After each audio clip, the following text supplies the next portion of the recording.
How to create and add tasks on Google Drive. Hello guys, in today's video I'm going to show you how to add tasks on Google Drive easy and fast. So all what you have to do is go to Google Drive, as you can see right here, and log into your account. And now this is the home page, as you can see right here. All what you have to do is go to the top right here, here in the right, click on this tasks option.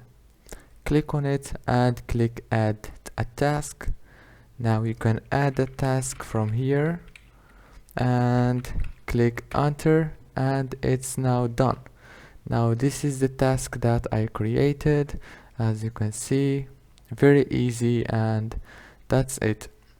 Don't forget to like and subscribe, and thank you so much for watching this video until the end. See you later.